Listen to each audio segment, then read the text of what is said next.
So let's have a think about all the different vocabulary we come across in maths, and there's so much of it that having a good understanding of what every word means can really help us when we're trying to solve problems.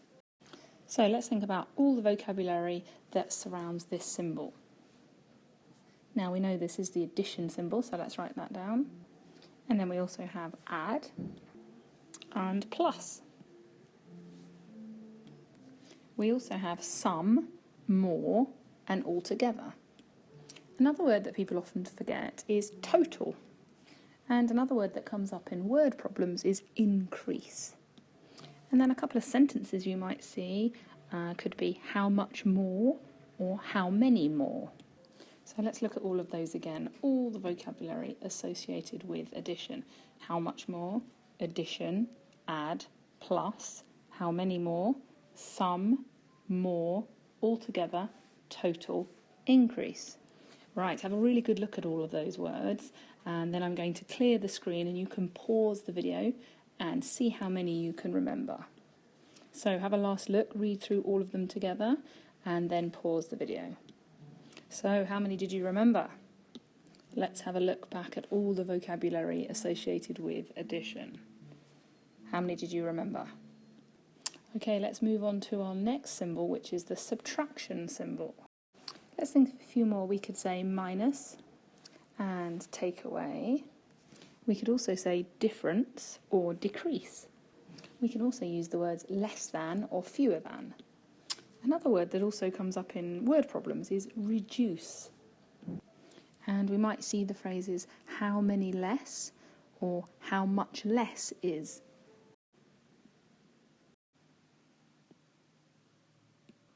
Okay, now let's move on to our next symbol, the multiplication symbol. So we can say multiply or times. Another word that comes up quite a lot in multiplication is product. And then we also have lots of and groups of. Another piece of vocabulary associated with multiplying that a lot of people forget about is that when we multiply, we're actually repeating and adding the same number over and over again. So if I say 3 times 4, what we're actually doing is we're adding 3 4 times. 3 plus 3 plus 3 plus 3.